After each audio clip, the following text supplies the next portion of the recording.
Hey everyone, it's Strange Michael. I hope you're doing well today. I want to start talking about the VHS movie franchise. I only own this one, and the brand new one, which from last year, but it had a release this year, VHS 94. I saw this when I first hit DVD. I was so excited that this came out. I've been a big fan of VHS for a long time, and before I started my review for the VHS 2012 original movie, I do want to tell you one of the big reasons I decided to go ahead and do this now, even though I just finished up the Fear Footage trilogy of movie reviews and ranking and all that. The big reason for this is also because Hellraiser's coming out, Halloween's coming out, VHS is a short series. I just watched all four of these. I can go ahead and review them and bomb them out real quick. And I think I'm going to do a couple today, review a couple tomorrow, get them all out for you in one go probably. But anyway, so the Fear Footage, VHS, again, this original movie, came out in 2012. And the new one comes out like next month, and I didn't know it was coming out. I heard little rumors here and there. It's called VHS 99, and I'm so stoked. I think Shudder's making this one again, just like they did with 94. I've been a big fan of this original anthology movie for a long time, and yes, it is a horror anthology. It includes a lot of different directors. I think like 10 directors are involved here, but there's really only like, I think it's, let's see, 1, 2, 3, 4... 5, 6 shorts. So I guess some of these shorts have like 2 directors at the same time. Some of the featured directors here, I think everybody was very talented that worked as a director on this movie, but the featured ones are Adam Wingard, who did You're Next, Godzilla vs. Kong. He had Ty West, who did Pearl, X, Sacrament. A lot of different stuff you guys have probably heard of and a lot of things you've probably seen. Very good director as well. Who else was there? Oh, David Bruckner is also on this, and I think all of these guys came back for VHS 2 when that came out, or VHS-S, or whatever it was called back in the day. We'll get there in the next review. David Bruckner, who's doing the new Hellraiser film, who did The Night House, who did a lot of things people have really liked, and I haven't really seen much of his work before. Anyway, a lot of talent here, as you can tell. And VHS, I remember the first time I watched this, my cousin told me about it, and I had a Netflix account all those years ago in 2012. Do you want to know my story on how I saw this movie for the first time? I watched this movie, VHS, a very violent, kind of nudity-filled movie, a very gory movie, a found footage anthology movie, on a Nintendo 3DS, when you could get Netflix on that. And I loved it. I remember, even on that small-scale screen, to watch this and things like King of the Hill and all of that, because I was obsessed with all of these shows when Netflix used to be good. It used to be what Tubi is now. I loved it. I loved the movie. I fell in love with it immediately. I used to think it was a lot scarier than it actually is, but it still creeps me out. It still has some really fun skits and, or just stories and shorts and whatever in this movie. It's about an hour and... about 2 hours, actually. Very, very close to that. Now, like I said, there's about 6 segments in here. The general wraparound story is typically what I love about VHS movies most of the time. That includes even the worst of the series, VHS Viral, the 3rd movie, and we'll get there one day. We'll get there soon. VHS Viral is a whole nother story. Anyway, VHS 2012, the wraparound story for this essentially introduces us to all of the tapes. Essentially, this one is called Tape 56. There's a group of criminal guys who basically drive around and they grab women, pull up their tops, and show their boobs in videos, and then they put them online. They sell them online. Who's going to buy that? You know, that's really weird black market stuff. But Adam Wingard, I think, directed this one, and he actually stars in it too as like the lead criminal guy. And he does a fairly good job. That's the thing with this movie, in my opinion. Found footage movies are very much about improv acting. I think everybody does a really solid job in every single short in this movie. It kind of surprised me even this time around watching it, knowing it inside and out, because I've seen the movie 600,000 times since it came out, because I loved it. VHS is very fun. It's a very fun flick, but this wraparound story might very well be my favorite of the entire movie. I don't really know why, I just kind of think it is. It's a really good one. But these criminals are also given another task that they're paid off to go get a black VHS tape out of somebody's house. They have to break into the house, go get it, and when they go into this house, they happen to find a dead guy just sitting in, like, not a recliner, but just a basic chair in a living room type of thing. And in front of him, he has a bunch of TV tapes and stuff and a big old TV or whatever. I think it's the second film where there's multiple TVs, but in this particular one, I think it's just one TV or so, and a bunch of black VHS cassette tapes. Apparently the tape they're looking for, they have to search throughout the house for, and they go all over the place looking for it. And there is some great, frightening, creepy stuff in this wraparound. And to mind you, every time we get a new short, when one of the characters puts a VHS tape into the player and watches it, that's when you have your new short that you watch. And every time one ends, we get another piece of the wraparound story happening. And there might be some scary stuff, there might be just kind of nothing. It happens, you know, and it's really good. I really love that wraparound story. Props to this movie because that's what really drew me in. By this time, before I saw this movie, I did not like found footage. I didn't love Cloverfield like everybody else did before this came out.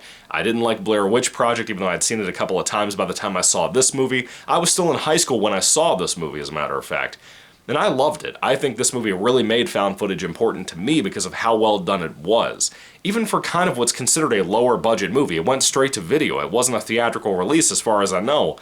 And yet the budget behind it very rarely feels cheap to me. Anyway, we'll keep going. So the next short, well, really the first short that you watch on the VHS tapes that are put into the player is called Amateur Night. This is essentially about three guys, one who's wearing a set of glasses that have like a camera right in the middle of them. And they decide they're going to go out that night at bars and whatever and try to pick up women.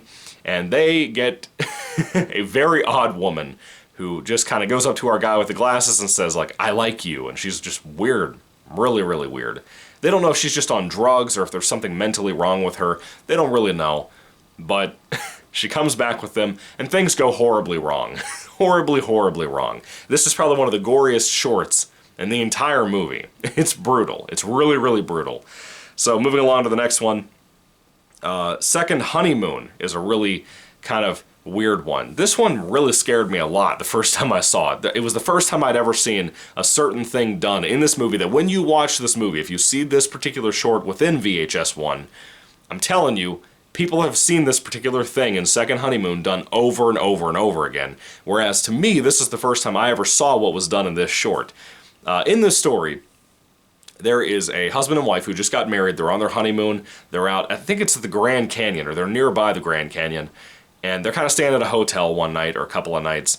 And while they're there, they're just kind of going on hikes and whatever. Now, if somebody was watching this on a VHS player, like the guys who are the criminals in the wraparound story, they would have skipped through all this. They would have fast-forwarded through it instead of these people meandering around, going on trips, doing this, doing that. The ending of this short is the best part of it. That's the best twist, aside from one scare about halfway through. But there were like no jump scares throughout this entire short, and a lot of this movie of VHS entirely doesn't really have any jump scares. There might be a moment here or there where something reaches out at you, but it's not really filled with any kind of cheap shots like loud noises or anything like that. It kind of surprised me the first time I saw this because it was so different from the modern horror films I was getting nowadays in 2012. Compared to everything else, even theatrical releases, this was a lot better quality-wise, in my opinion. Now, like I said, Second Honeymoon was a pretty good short, in my opinion. The next one is called Tuesday the 17th. Of course, a play on Friday the 13th. We all know that. This is essentially about a group of friends, not even really friends. There's a couple of people this girl doesn't even like that she invites out on a hiking trip out in the woods. And while they're out there, they have cameras set up. And you start to notice something very odd. When someone who they don't know in the group shows up on the cameras act funky, and it'll be like the backgrounds and stuff will look completely fine, but where that person is standing, whoever this person is, it gets all blocky and pixelated, and we never really get an explanation for that, which is cool. That's cool. I like it. It's kind of this weird paranormal type of thing with this guy. But apparently he is some kind of Jason Voorhees type of killer out in the woods, and for some reasons cameras can't pick up what he looks like. It just, for whatever reason, it can't. It's a pretty gory slasher short, and I liked it. It was unique enough, as not really satisfying as it is by the finale. It might be the weakest of all of the shorts, I don't really know, but for me it kind of is, even though I liked all of them in this movie. That particular one is... it's just weird enough and unique enough as a slasher idea that would never work as a full-fledged movie. Never. You could never make a full-fledged found footage movie out of this concept and make it good or watchable or entertaining for that matter. But what we got here is a short, a good 20-minute long short, was perfect. I was very surprised by how much I liked this. And it's a solid watch, in my opinion. Moving along to the, I think it's the, wait a second. Oh, okay, I forgot about this one. Yeah, this is a really good one too. It's called The Sick Thing That Happened to Emily When She Was Younger. Essentially, there's kind of like a, you ever seen like some of these Zoom call horror movies like Host, that a lot of people talked about? I haven't seen Host, but a lot of people bring that up. These Zoom call, Skype call movies, like Unfriended and whatever. This is very similar to that. It may even predate that as far as I remember.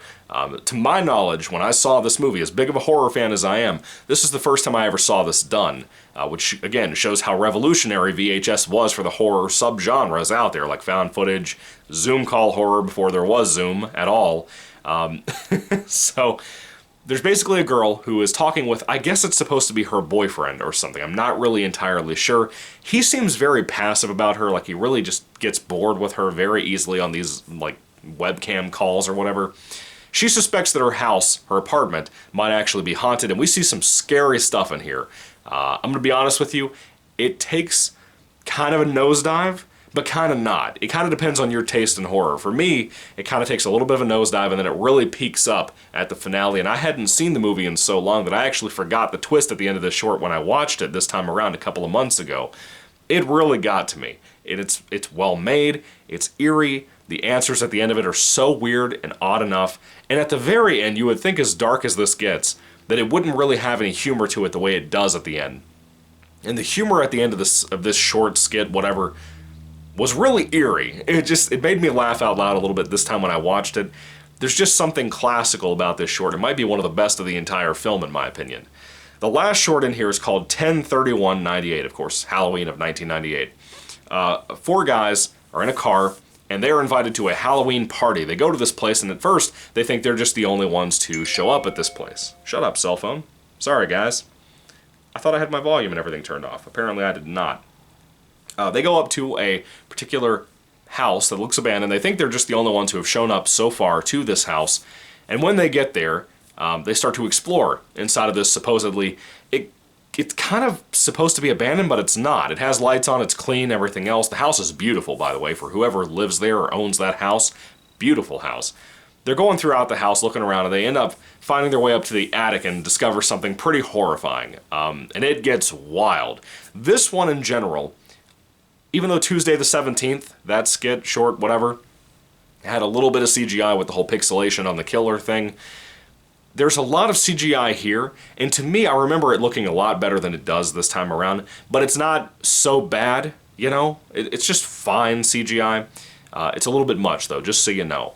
So, for me, I really like pretty much every single short in this movie. I think it's the only VHS movie that I feel that way about. The other ones, I have ones that I think are really, really weak that I'm really not that impressed with. Even in the newest one, VHS 94, VHS 2, I think there was at least one that I was very, like, just put off by. Even this time around, I was like, that still sucks. VHS Viral, as you know, yeah, the one that killed the franchise. Until now, thank God to Shudder.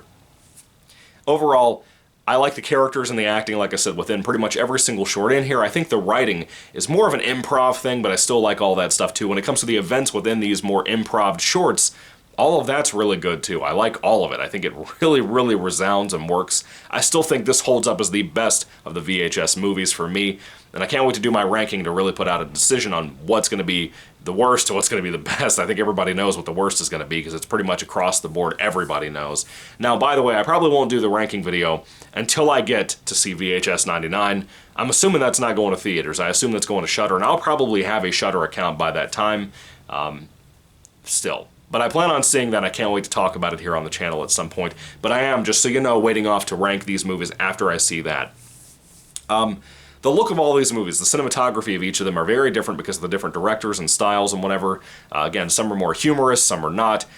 The cinematography looks solid on all of these. To be found footage movies, to me that was the clearest picture we had seen in a long time without looking too Hollywood the way Cloverfield did. And that's what I really like about it. It still feels natural, it still feels like a kind of a GoPro camera type of thing. I wouldn't be surprised if there were GoPros used on this movie quite a bit. But it looks good. I think the lighting is good for pretty much all of them. And yeah, I really, really like this movie. VHS is fun. There's a lack of music, by the way, too. There's not a whole lot of really any kind of music because of the found footage nature, which is pretty typical for that, and that's fine. I don't have an issue with that. But overall, VHS, the 2012 original movie, I'm a massive fan of this, and I highly recommend these movies if you've not seen them. At least the first two, and at least 94, and hopefully 99 when it comes out. This is a classic. I think it's an absolute classic. People don't realize, unless they saw it when it came out, how much this had influenced horror. I don't think people did. You didn't really see many horror anthology movies with found footage type stuff until you saw this come out. You really didn't, even direct to streaming or anything like that. When you look at Tubi now, you can find a ton of anthology movies that are based around Halloween and so on and so on. You didn't see all that when I was growing up until you had something like this. Even Netflix didn't have that much of that kind of thing, even though things like Body Bags had predated something like this, even though that's not found footage. But you know what I mean. Creepshow, all those kinds of things. VHS, the 2012 film, if I had to rate it on a 5-star basis, being my favorite, it has very, very few flaws for me. I love it deeply. I think it's a fantastic movie, and I think I highly recommend it to anybody who wants to see it. But again, be wary. There is some gore. There is some real scares, some real general scares that creep me out to this day. There's a little bit of silliness here and there because of the humor and whatever, but there's a lot of gore, a lot of nudity, yeah, so just prepare yourself for that too. Anyway, VHS, what do you think about it? Put your thoughts and comments down below, folks. I would love to hear what you have to say. If I had to rate this on a 5-star basis, I'm going to have to give it a 5 out of 5 stars. I almost went more with a 4. But I've loved this movie for so long, and every time I've watched it, I've enjoyed it more and more every time. Even if I know most of it that's going to happen, it's still super great, and it's still fun to watch every single time. A lot of people consider VHS 2 to be their favorite. That one's not mine. I think this is way better. Way, way better. I think VHS 2's higher budget really harms it in that way, but it's still a really good movie, don't get me wrong. Anyway, I'm going to talk about that one next. Hope you'll tune in for that. Anyway, are you excited for Summer of 99? What movie is that? I think I was thinking of Summer of 84 for some reason.